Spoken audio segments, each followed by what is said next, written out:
So is the Church of England woke? No, you can't answer that yet. You've got to watch the video.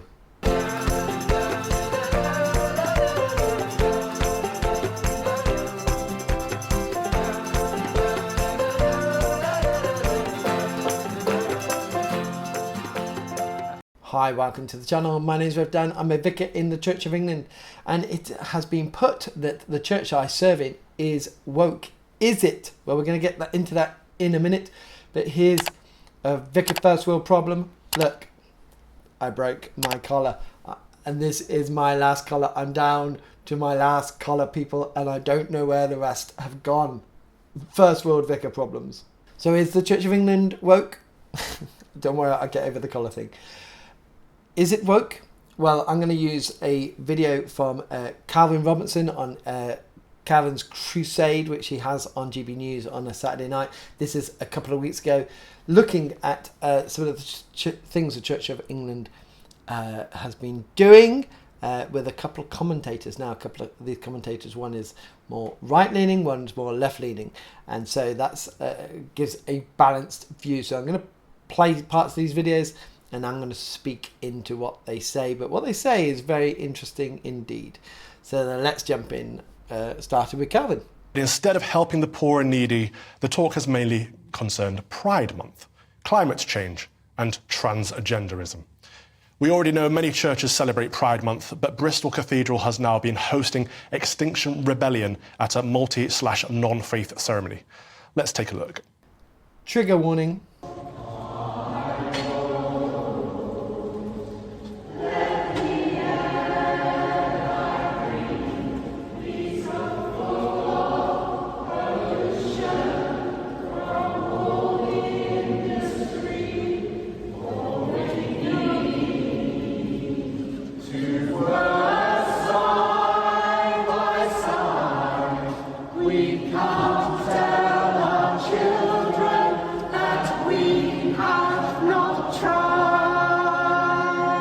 So let's see what Calvin thought of that.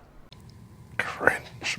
Remember, Extinction Rebellion, and I saw this a couple of years ago, are a pagan organisation. They don't believe in God. They believe in the earth. So to be invited into a cathedral with their own liturgy, their own chanting, dressing as they do, which is very strange, to have that in a cathedral is completely wrong. It's absolutely totally wrong. Not the place to do that. This is a place where we worship God. We don't worship the earth. We worship God. God created. We don't worship the creation. We worship the Creator. And so, you know, the cathedral doing this, inviting them in. It's like, what are you doing? We saw on the channel, on my Rev Down's Roundup, that Newcastle Cathedral said the word Allah in their prayers that someone put in, and instead of editing the prayers that they said and invoked a prayer to Allah, which caused uproar. And so this caused uproar as well because it is paganism coming into the church. And I can hear you saying it. Some of the church is pagan. Could well be, but this should not be happening in a cathedral. I get if people want to go on about climate change, but don't get Extinction Rebellion, who overtly say they are, and they are pagan because it's been reported, in to do this. I wouldn't even want to call it a service. Even if it was, that'd be awful. Look, we probably have very different views on climate change. I think it's a hugely salient, important political issue. However, what I would say is the role of the church, the role of religion is about moral instruction. And we have never had a bigger vacuum for moral instruction, how to live a life of meaning and principle and purpose, particularly for young men. And that gap is there and it's getting worse. And people admonish, quite rightly, I think, individuals like Andrew Tate. But the point is, people like that are filling the vacuum and the gap that the big historic institutions of civil society are meant to be, doing themselves. So I think it's good the church acknowledges the reality of climate change. Does this fill that gap? I just don't think it's their role. I don't think anybody particularly cares if the church says, yeah, we're going to have, atmospheric concentrations of CO2 mean that we'll have rising sea levels, blah, blah, blah. They care if scientists say it. They care if the next door neighbour says it. But, some church down the road, probably not. This guy's absolutely right. There is such a vacuum of morality in the world today. It's been filled by the wrong people. And the church should have always been there. And if the church wants to engage with people, it's to speak into that vacuum, which itself, by withdrawing from that, has helped to create and be filled by the wrong people. As he says, being with the climate crisis and things like that, people don't care what the church really think. The church is doing bits here and there. But it's what people want the church to do is to speak into that vacuum which has been left in, as like he says as well, especially with young men. Now, young men who are in prison, and it's been proven now they're turning to Islam. And why? Because a lot of these young men who have been getting in trouble in their life and never have any rules or authority, and Islam gives them that. Christianity does as well, and as Jesus says, he is the way, the truth, and the life, and we're not speaking into that as well and showing people. We're just saying you can live the life that you want, you can do be who you want to be, and all these things, and it's not. God calls us to a life of obedience, and we're not preaching about that, we're not speaking about that, we're speaking about stuff that which other people can speak about, other organisations can speak about, and we're putting those things as a priority over the preaching of the gospel, the preaching of morality, and that's where Christianity really is. That's our niche, as it were, where we can speak into, because that's what we have received ourselves, and how we live good lives, and exactly how we do it. And the good book tells us that. So. And I think this is really strong when it comes from somebody who has different opinions politically from usually from myself, who's more right-leaning. It makes it stronger, because when they start realising that this isn't exactly going quite right, and Christianity is failing and the Church of England is failing, it resonates with me a lot stronger. It makes me take action, notice, should I say, and hopefully take other people to take notice. So let's now hear what Emma Webb says, who's more right-leaning. I don't recognise that as my faith. I don't know what religion that was, but it wasn't Christianity. Well, I think this is the problem. It's not that the church is woke, it's that the church is no longer a church, it's no longer Christian. It's been completely infested with ideas that are either extraneous to Christianity or actively opposed. And so you mentioned this trans archdeacon. Now, for me, the issue here isn't that this person is trans. The issue is that some of the writings of this person, as has been pointed out by many people on Twitter today, are so blasphemous. They are so contrary to and disrespectful, I think, in many ways. And now, I don't think that somebody shouldn't be able to hold opinions that are blasphemous. That's not what I'm saying, but I am saying that this is indicative of the fact that the Church of England, never mind having sort of lost contact with its doctrine, its traditional Christian roots, has gone so far to basically becoming a non-Christian organisation that these sorts of things don't really even matter anymore. They don't really even shock. And I think that you see this footage of this sort of weird pagan ceremony taking place in a church, and you think, well, it's not that long since there was a putt-putt course and a helter-skelter in one of the cathedrals. Yep. And so what do? I mean, someone like me, and you know this very well, Calvin, because as soon as I saw this, I said this to you, that I'm thinking, can I be in the Church of England anymore? I don't know if I can be, because I don't think that they're really... It doesn't matter whether or not they're standing up for what is true or the gospel. I just don't think they're standing up for anything. I don't know if they even know who they are anymore. So the archdeacon that she was mentioning was a reverend man who's a transgender. It's a man who believes that they're a woman, and been appointed in Manchester. I covered that in my last Rev Dan's Roundup. And, it's not even, as Emma Webb was saying, the fact that this person who's living a life contrary to the teachings of the Church of England as we have received them. It's not even that one fact, that's a big enough thing in itself. It's the poetry which this person has written, and it's awful, it's blasphemous. And no one's batting an eyelid in the Church of England. You can get to an archdeacon, you know. I joke with my brothers, or should I say my brothers joke with me, that they say, you're never going to be a bishop now because you speak the truth. They're not even Christian, and they're saying that, recognise that I speak the truth, and they also recognise that I'm never going to be a bishop because I believe in the Bible.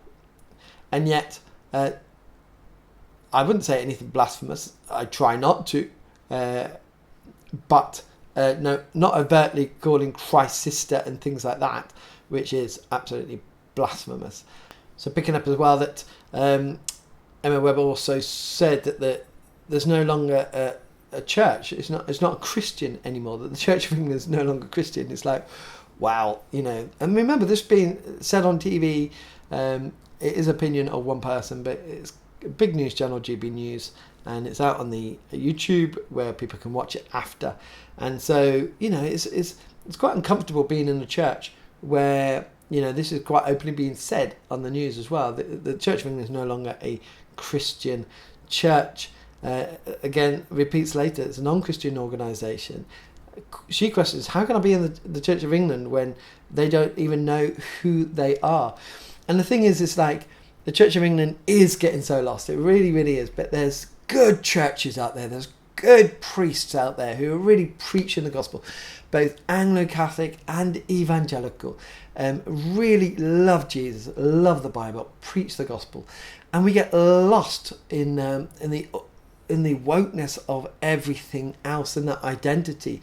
And it's really difficult when you're trying your hardest to be faithful to the gospel, to preach the gospel, to make Jesus known, and to love people as well. Because it's not about bringing people down. It's not about battling against people, because we're really, Ephesians 6:12, we're battling the devil and the demons here, who are using people.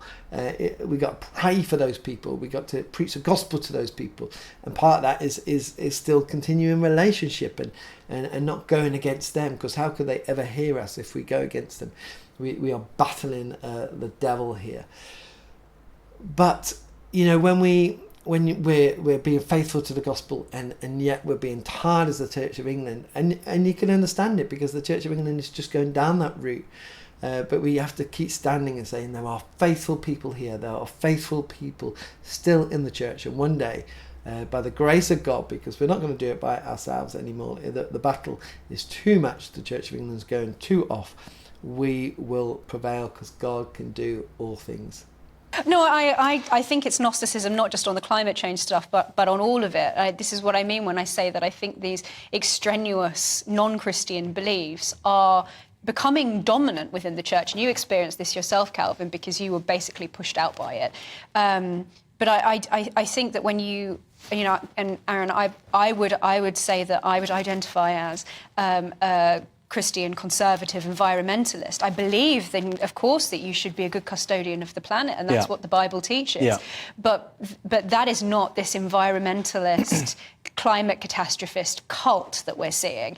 And I think that the problem here, and going back to some of the things that have been written by this archdeacon, suggesting that Mary regretted having given birth to Christ, that the angel didn't want Mary to say yes to being impregnated with Christ.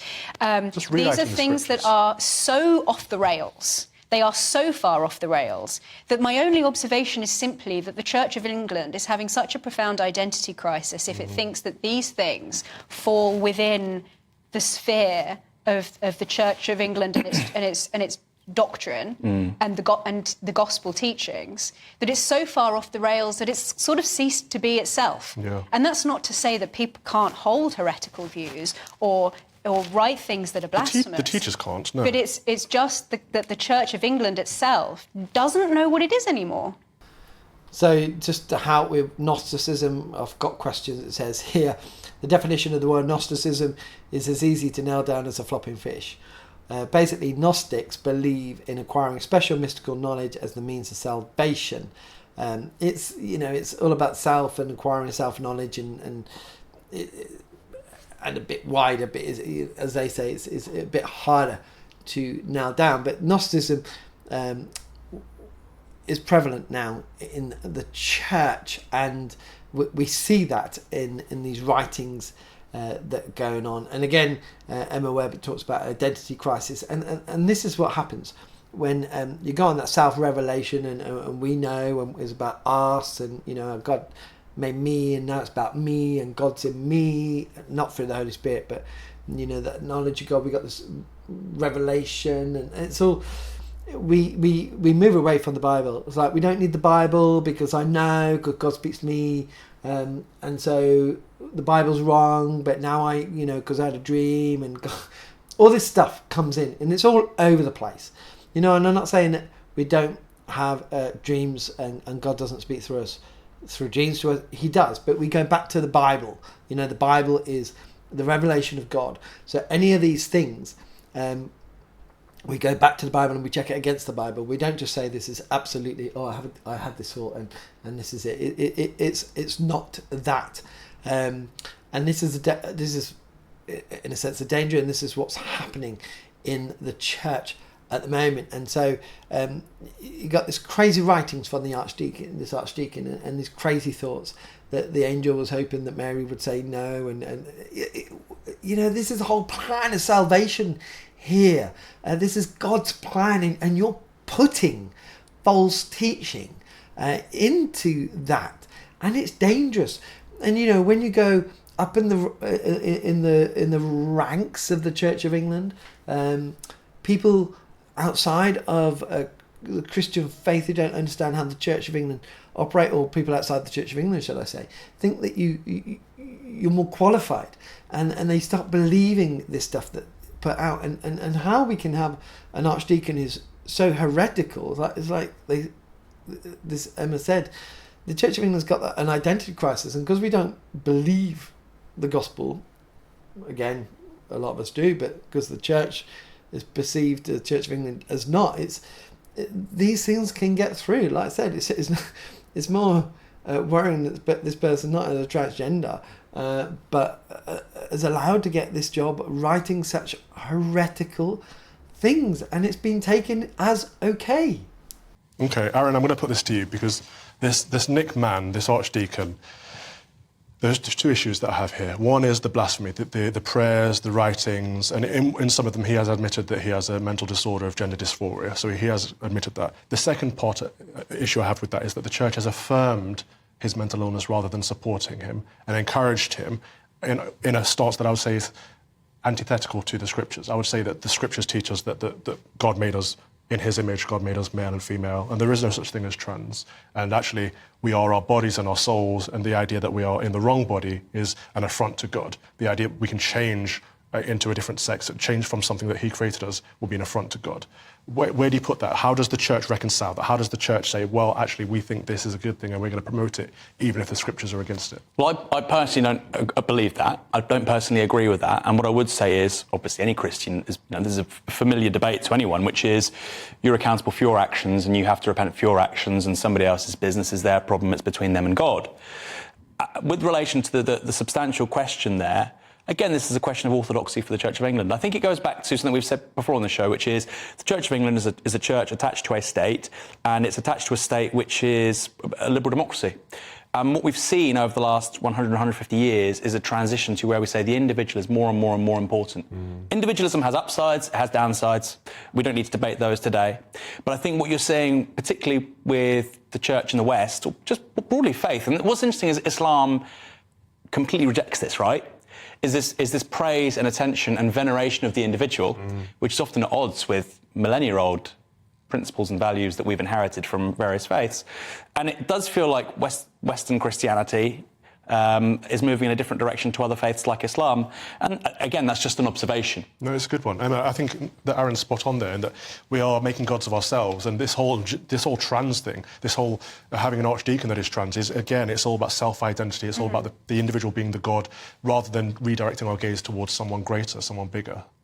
And I totally agree as well with this, Aaron. We are making gods of ourselves. As, again, this Gnosticism, this kind of, we have this higher thinking. We are, in a sense, gods ourselves, or it's about us, and, you know, it has come prevalent in people's lives, both inside the church and outside the church. It's about me. It's not that I am a Christian who is whatever it might be. It's I am a whatever it might be Christian.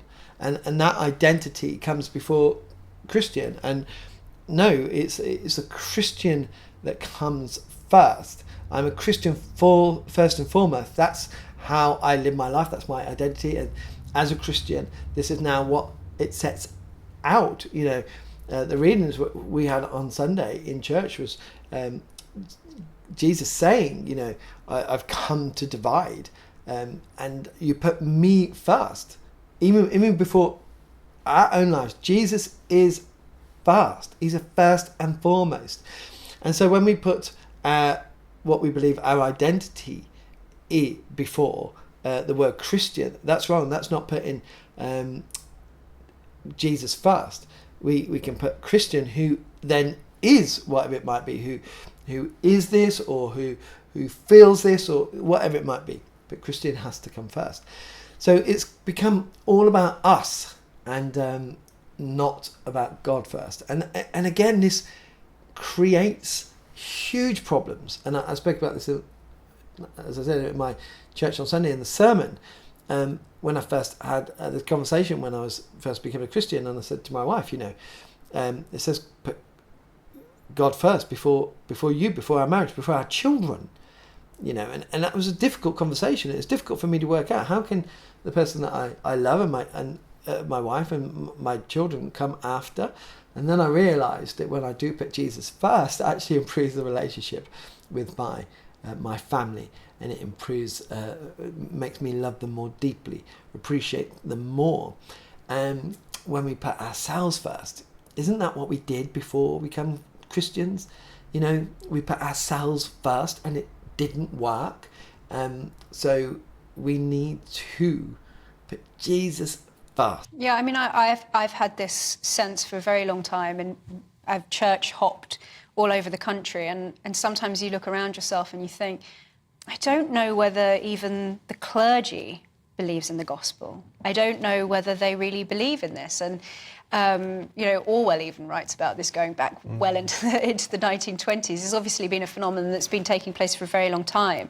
But I think fundamentally the Church of England, because it is the state church perhaps, and I would never make an argument for disestablishment because I know we disagree on that, but I think that the church feels that it needs to become like society in order to justify its own existence. That's right. And the problem is that if it does that, it ceases to be the church, because the whole purpose of a church, of a religious belief, of this the most basic Christian idea of preaching the gospel, you cannot do that whilst becoming like society. And if they think that's going to get more bums on pews, I think we've seen, and Justin Welby actually took some personal responsibility for this the other day, I think we've seen that it doesn't get bums on pews, it's the opposite. It's chasing people away from the church, because what they want when they go to church is sincerely held convictions and beliefs. And that's not to say that churches are dogmatic and not welcoming, but they want sincerity and authenticity. And what they get from the Church of England is this weird pagan wellness cult that they've basically become. Did you hear that at the end? The Church of England, a weird pagan wellness cult that we've become. And it's true. People want certainty. They want the gospel. They want integrity. And those churches which are offering that are the ones that are growing. And I'm also glad that she called out the clergy that don't believe in the gospel. Now, the clergy will say, yeah, I will actually do believe in the gospel. You don't believe in the gospel if everyone is going to heaven. You don't believe in the gospel if you don't believe that Jesus died on the cross for our sins. You don't believe in the gospel that there was a bodily resurrection. And there's a lot of clergy out there who don't believe that. They preach. I don't know what they preach, but everyone can get to heaven. What's the point of the cross? What's the point of Jesus dying if that happened? So, and with that, that's where you get this, the church wanting, as she said, to be pleasing to everyone. They become, she said, comes like the society and ceases to be the church. The church is called to be countercultural.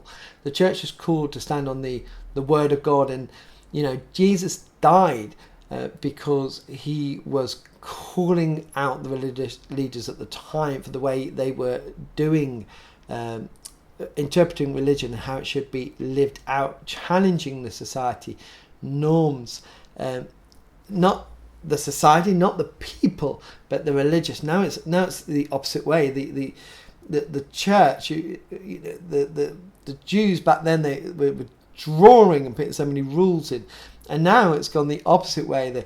The church is losing all the rules and going into society. It doesn't look any different from society. Nowadays, you can live the life that you want and be who you want to be. There's no call to repentance. There's no call to change your life, unless it's something that they don't quite like change your views on same-sex marriage. We don't like that, but you need to change on that. But if you want to live your life as a cat, then that's absolutely fine, Vicar. Do that, but please don't have those views about same-sex marriage. So it's the rules that they want to have, and it does cease to be a church. She did touch on de-establishment. I got to think about that a bit more, but I think I never really cared about that because we're an established church, but now I think it is a hindrance to us, and it'd be better if we were de-established and get on with just being a church and not tied to the establishment and the government and all that. But what the question I started off with at the beginning, is the church woke? The answer is, and I know I joked at the beginning that you made an answer, is it is. We've lost our identity. I resonate, and this is why I use this video. I resonate with so much of two people from different sides of the political spectrum who are speaking truth into this. And, like I said, working and being called into the Church of England, it's really hard work when the church is moving away from what I read in the Bible and how we should live our lives out and proclaim the gospel and giving them people certainty and truth. They don't want to hear this soft Christianity. They want to hear the truth, and that truth is sometimes hard to hear. It was hard to hear for me, and yet now I love God, and the truth sets you free, and it's difficult in some sense to realise that you can't be who you once were, but once you get over that, it's actually freeing. And we've become a church about the individual, about who you want to be, about a soft gospel and a soft Christianity, and even no Christianity at all, as these three people have pointed out in this interview. We need to move away from pleasing the world to moving back to pleasing God.